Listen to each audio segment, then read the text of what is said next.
Right now we're actually in a forest fire crisis, a state of emergency in the entire Okanagan.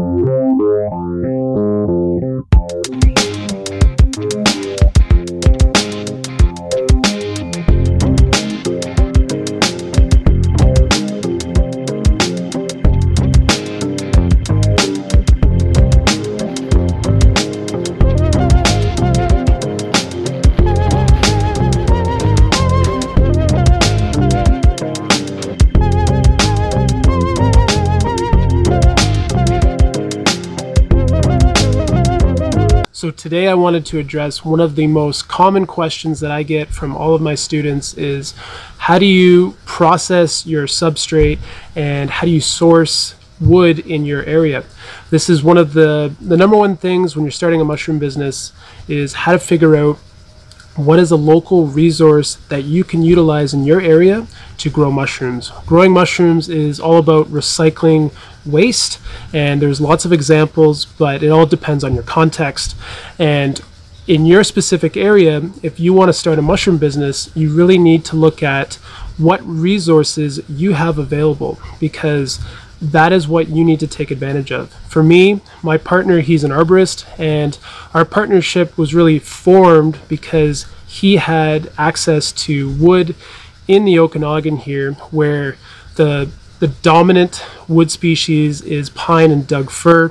Whereas if I want to grow on any kind of hardwood species, I really needed to partner with Thor, because his company goes throughout the entire Okanagan and does prunings and tree removals on people's property, where we can get access to hardwood. So a lot of the stuff that we play around with is poplar, maple, tree of heaven, willow, birch, Siberian elm, just to kind of name a few. But any kind of indigenous hardwood species that grows in our area, I'm always interested in growing. So we've been using wood chips for our business for a while, and we're heading into year 5, and we just purchased a hammer mill and we're starting to work with sawdust. So today I want to kind of go over how we process wood chips, our whole process from start to finish, turning them into sawdust and getting into final production. All that's coming out in this video. So when we get a fresh load of wood chips, we spread all of the chips on trucker tarps. We're using the back blade of our tractor, and you want to start sun drying this so that you can start storing everything in a pile, because this is how we process everything right now with this hammer mill. And we just keep pushing the pile closer to the mill. And once winter gets here, all of these chips, they're going to get pushed into this horse shelter here and stored over winter, because if snow gets on this pile and actually starts melting, you'll actually get about 6 inches of rot on the top layer of this pile. And you can't really cover it with a tarp. It doesn't really work. So, you know, during summer, if we get some rain, it's not a big deal. All of this can just sit here, and we just keep pushing everything closer to the hammer mill. And we're actually taking a leaf blower and fluffing up these chips and removing any kind of leaf matter as they sun dry.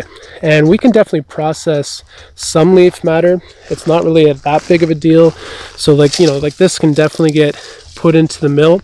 And ever since we started using a hammer mill, having leaf matter is not as big of a deal, because everything's just going to get milled into this really nice sawdust.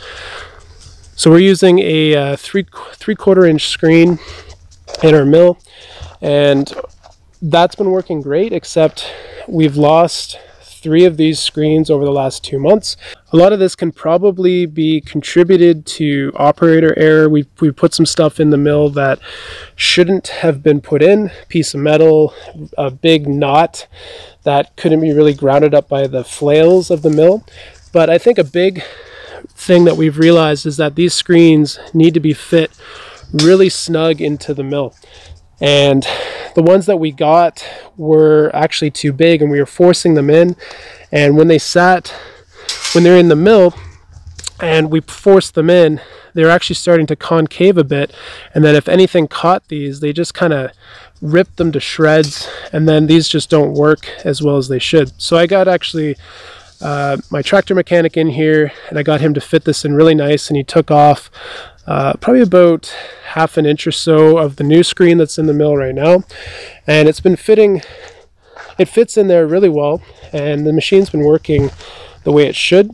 But one step further is we're actually going to be getting a custom screen put in here that's a lot thicker, and that's getting manufactured for us custom, and I'm still waiting for the bill and for that to come in probably by next week. So all in all, this is how we process our wood chips. We use wood chips straight for about 4 years, and you would get all these sticks kind of poking holes in the bag, and there was a lot of sorting this stuff out in the production line, so it was a lot more work, I think, as bags increase for us. So using about an hour or so a day when we're processing into sawdust does save us a lot of time down the road, but also allows us to fit more substrate in the bag because the substrate compresses a lot more. So this is basically a mix of all the local hardwood species that we grow here in our lawns, in the parks, in the Okanagan. So we have maple, birch, tree of heaven, Siberian elm, poplar, willow, lots of different hardwood species that we play around with. And because my partner, he's an arborist, we're able to get all of this for free. It's just we do need to process our wood chips so that we can eventually probably do some kind of automation on my farm, get some kind of hopper system, and we really need a uniform substrate to do that. In the Okanagan, all I can get my hands on is pine and Doug fir, and this is really the only way to do it unless I'm willing to ship in alder sawdust 6-8 hours away from the coast. And for me, a mushroom business is all about recycling a local waste resource, and this is what we have here in the Okanagan. So there's really no better way to use this, because we're growing mushrooms on something that would normally just go to the dump. So if you want to see how we process wood chips and how I use this tractor to pile up all the dried wood chips, stay tuned to the end of this video. I just wanted to leave everyone off with this. Right now we're actually in a forest fire crisis, a state of emergency in the entire Okanagan. There's a forest fire about 3 kilometers just north of us that is not really a risk to Summerland anymore, but about a week ago that was a very real threat that we weren't really sure. We were put on evacuation notice, and there was actually people evacuated at the end of Garnet Valley here. We had about a week ago, there was a thunder and lightning storm that passed through here for literally just like 15 minutes. We were outside just playing some poker, me and the guys, and all this lightning kind of hit everywhere, and all these forest fires popped up right away, and we are experiencing some of the worst forest fires in the Okanagan since 2003. So it's been about 15 years since we've seen something like this. But forest fires in British Columbia is definitely a very real threat. This is something that we go through every year. Last year was just as bad. There was smoke in the air. I'm really grateful that the local fire crews and wildfire crews have been working at the end of Garnet here and setting up some burns so that the fire can't actually jump and head towards my farm and head towards Summerland. So far, from what I've heard, that the fire has been contained in regards to it's not really a risk to Summerland anymore, and it's still very much an uncontained fire though, and it's about 1,000 hectares, and we have a lot of smoke right now that we're dealing with. But this is actually almost a blessing to my farm that all this smoke is actually a giant shade cloth for our mushrooms. This limits all the sun exposure and actually decreases sun damage on my mushrooms, and as long as the CO2 levels don't go up, our mushrooms actually thrive in these conditions. This is something that I found out last year, and this is something that we're dealing with again this year. So I'll quickly bring you guys into greenhouse 3. I'll just show you what we're growing right now, and then I got to get back to work.